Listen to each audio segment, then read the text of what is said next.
இன்னைக்கு நம்மளுடைய mister Indian hacker வந்து ஒரு சீக்ரெட்டான அண்டர் கிரவுண்ட் ஸ்விமிங் பூல் பண்ண போறாப்ல. அவர் வீடியோட ஸ்டார்டிங்லயே வந்து ஒரு டனல்ல இருந்து வெளியே வந்திருக்காரு. அந்த டனல் வந்து அவங்க ஆல்ரெடி பண்ணி வச்சிருந்தாங்க. சோ இந்த ஒரு டனல்ல தான் வந்து அவங்க ஒரு ஸ்விமிங் பூலா மாத்த போறாங்க. ஃபர்ஸ்ட் அது எல்லாத்தையும் ரிமூவ் பண்ணனும். அந்த டனல் பண்றதுக்காக நிறைய விஷயங்கள் பண்ணி வச்சிருந்தாங்க. நிறைய கட்டை போட்டுருந்தாங்க, அதுக்கு மேல அட்டை போட்டுருந்தாங்க, அட்டைக்கு மேல தார்பாய் போட்டுருந்தாங்க, தார்பாய்க்கு மேல மண்ணு போட்டுருந்தாங்க. இந்த மாதிரி எக்கச்சக்க விஷயம் பண்ணிருந்தாங்க. அது எல்லாத்தையுமே அவங்க தோண்டி ரிமூவ் பண்ணிட்டு இருக்காங்க.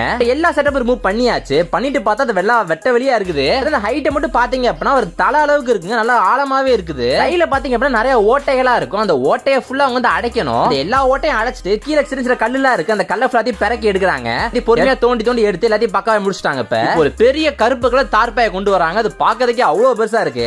அந்த தார்பாய் மட்டும் தான் விரிக்கிறாங்க. பட் கண்டிப்பா இது பத்தாது, கொஞ்சம் சேஃப்டி பர்பஸ்க்கு அதுக்கு மேல இன்னும் 2-3 தார்பாய் வரிசை விரிச்சுக்கிட்டே இருக்காங்க. ஏன்னா கொஞ்சம் தண்ணி லீக் ஆயிட்டாலுமே வந்து மொத்தமா வேஸ்டா போயிடும் இல்லையா, அதனால ஃபுல்லா வந்து எக்கச்சக்கமான தார்பாய் விரிச்சுக்கிட்டே இருக்காங்க. எல்லா செட்டப்பும் பக்காவா முடிஞ்சு பாக்கிறதுக்கு சூப்பரா இருக்குங்க. வரிசையா கட்டையை ஃபுல்லா அடிக்கிட்டு அந்த கட்டையெல்லாம் அடுக்குனதுக்கு அப்புறம் அதை ஃபுல்லா மறைக்கிறதுக்கு வந்து மேல ஃபுல்லா அட்டை போடுறாங்க. அந்த அட்டையை ஃபுல்லா போட்டு முடிச்சிட்டு அந்த அட்டையை கவர் பண்றதுக்கு அந்த தார்பாய் லெஃப்ட் ரைட் இருக்கும் பாத்தீங்கன்னா, அந்த எல்லா தார்பாயும் தூக்கி அதுக்கு மேல போடுறாங்க. இப்போ அந்த தார்பாயை கவர் பண்றதுக்கு அந்த இடத்துல ஃபுல்லா மண்ணை தூக்கி தூவுறாங்க. அந்த இடத்தை ஃபுல்லா மண்ணு கவர் பண்ணதுக்கு அப்புறம் பார்த்தா அங்க இப்படி ஒரு அண்டர் கிரவுண்ட் பிளேஸ் இருக்கிற மாதிரியே தெரியல, மொத்தமா மறைஞ்சு போயிருச்சுங்க. இப்போ நைட் ஃபுல்லா அவங்க தண்ணி வந்து ஃபில் பண்ணிருக்காங்க. ஏன்னா ரொம்ப நேரம் ஆயிருக்கு, ரொம்ப பெரிய பள்ளம், தண்ணி ஃபுல்லா ஃபில் ஆயிருச்சு.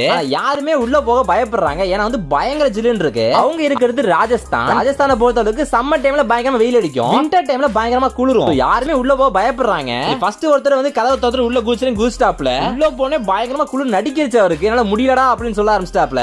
செகண்டா வந்து நம்மளுடைய மிஸ்டர் இந்தியன் ஹேக்கர் உள்ள போயிட்டாப்ல. உள்ள போன ரியாக்ஷன் மட்டும் பாருங்க எப்படி இருக்கு அப்படின்ட்டு, பயங்கரமா குளிருதுன்னு சொல்றாரு. அப்படியே உள்ள இருக்க அந்த லுக்க பார்த்தோம்னா அந்த இடம் ஏதோ ஹாரர் பேய் படத்துக்குள்ள வந்த மாதிரி இருக்குது. பார்க்கவே கொஞ்சம் பயங்கரமா தாங்க இருக்குது. அப்படியே கொஞ்சம் கொஞ்சமா உள்ள நடக்க ஸ்டார்ட் பண்றாங்க. உள்ள நடக்க இருட்டாகிட்டே போகுதுங்க. லாஸ்டா அந்த பிளேஸோட முட்ல போய் பார்த்தா ஃபுல் இருட்டு. அங்க எவ்வளவு குளிரா இருக்குது அப்படிங்கிறது அந்த ஃபாக பார்த்தாலே உங்களுக்கு தெரியும். கேமரா ஃபுல்லா ஃபாக் ஆயிருச்சு. அவங்க ஃபுல்லா லைட்ல ஆன் பண்ணிட்டாங்க. லைட் ஆன் பண்ணிட்டு பார்த்தாலுமே அந்த இடம் கொஞ்சம் பயங்கரமா தான் இருக்குது. நார்மலா இல்ல அது. எல்லாருமே உள்ள வந்துட்டாங்க. உள்ள வந்து அவங்க பாட்டுக்கு ஜாலியா என்ஜாய் பண்ணா சொல்ல மாட்டேன். எல்லாரும் குளிர் நடிக்கிட்டே ஸ்விம் பண்ணிட்டு இருக்காங்க. பயங்கரமா குளிர்தான், நீ விட்டுருங்க அப்படிங்கிற எல்லாரும் ரியாக்ஷனும் இருக்குது. இந்த இடம் சூப்பரா இருந்துச்சு. சரி, வீடியோ முடிஞ்சா நீங்க மறக்காம லைக் பண்ணிட்டு போயிருங்க, சப்ஸ்கிரைப் பண்ணிட்டு போயிருங்க.